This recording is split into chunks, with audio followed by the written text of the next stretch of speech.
নম্বরবিহীন টোটো চলাচল বন্ধ। এদিন সকালে বিক্ষোভ প্রদর্শন করে নম্বরবিহীন টোটো চালকরা। শিলিগুড়ির বিভিন্ন এলাকায় ঝামেলার পরিবেশ সৃষ্টি হয়, তবে পুলিশ পৌঁছানোর পর দ্রুত পরিস্থিতি নিয়ন্ত্রণে আসে। পুলিশের তরফ থেকে পরিষ্কার জানিয়ে দেওয়া হয়েছে, কোনোভাবেই জোর করে টোটো বন্ধ করা যাবে না। এছাড়াও যাত্রীদের টোটো থেকে কোনো মতেই নামানো যাবে না। শহরে বিনা নম্বরে টোটো বন্ধ আন্দোলনের সিটু এদিন তারা এসডিও অফিসের সামনে বিক্ষোভ দেখায় ও ডেপুটেশন প্রদান করেন। এদিন তারা এসডিপিও অফিসের সামনে সকালে বিক্ষোভ প্রদর্শন করেন, পরবর্তী ডেপুটেশন জমা করে। প্রসঙ্গত, বেশ কিছুদিন ধরেই নম্বরবিহীন টোটোগুলি প্রধান সড়কগুলিতে চলাচল বন্ধ হয়েছে। নম্বরবিহীন টোটো প্রধান সড়কগুলিতে চালানোর ব্যাপারে রয়েছে নিষেধাজ্ঞা। এদিন সকালে সিটুর তরফ থেকে আন্দোলন করা হয়। Bureau report, news prime time. শহর যানজট মুক্ত হোক আমরাও চাই, কিন্তু একটা পলিউশন ফ্রি যান, সেই যানটাকে শহরের পলিউশন নিয়ন্ত্রণের জন্য মাঝে মধ্যেই খবরের শিরোনামে আসে যে শিলিগুড়ি শহরের পলিউশনের মাত্রা ছাড়িয়ে গেছে। তাহলে সেই জায়গায় একটা পলিউশনবিহীন যানকে আমি আটকে দিয়ে পলিউশন থেকেও কি আর রক্ষা করতে পারছি?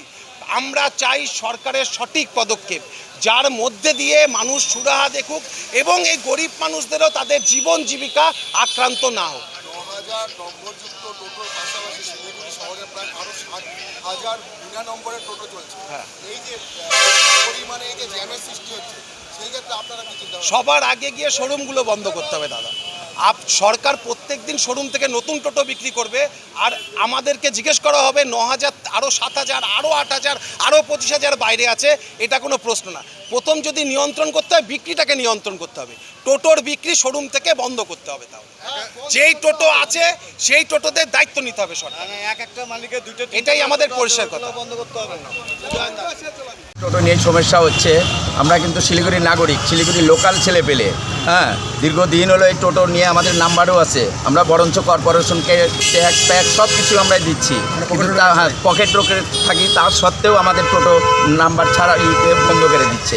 ঠিক আছে, আর বাইরের যে ইসলামপুর, দাসপাড়া, চোপড়া, এরা এসে আমাদের লোকালের উপরে ফয়দা লুটছে, আর বদনাম হচ্ছে কিন্তু আমাদের লোকাল লোকের। কিন্তু আমি চাচ্ছি যে আমাদের নেতা, শিলিগুড়ির নেতা হোক আর প্রশাসন হোক, যাই হোক, মানে এই উদ্যোগ যদি না নেয়, তাহলে কিন্তু এই উদ্যোগটা আগেই নেওয়া দরকার ছিল। দরকার বলি টোটো বন্ধ করে দিক, টোটো ইগুলো বন্ধ করে দিক, দোকানপাটগুলো বন্ধ করে দিক, তাহলে তো যানজটগুলো হয় না। সেটা না, কিন্তু বাইরের লোকগুলো এসে মনে করেন যে টোটোর বিক্রির জন্য কি এই যানজটের সৃষ্টি? কারণ ট্রেডের জন্য কি করবে? দেখেন, আর সাধারণ মানে আমি এক টোটোওয়ালা, মনে করেন আরও লোক টোটোওয়ালা, তারাও তো চাচ্ছে, কিন্তু লোকাল লোক তো চাচ্ছে, কিন্তু বাইরের থেকে যারা আসে টোটো চালাচ্ছে, আর আমাদের লোকাল লোকের বদনাম হয়ে যাচ্ছে। আমরা চাচ্ছি যতগুলো হোক, দরকার বলি টোটো তো বাড়বে, টোটোর দোকান খোলা থাকলে তো টোটো মানুষের নিবে। কর্ম নাই, মানুষের শিলিগুড়িতে আমাদের কোনো কর্মই নাই।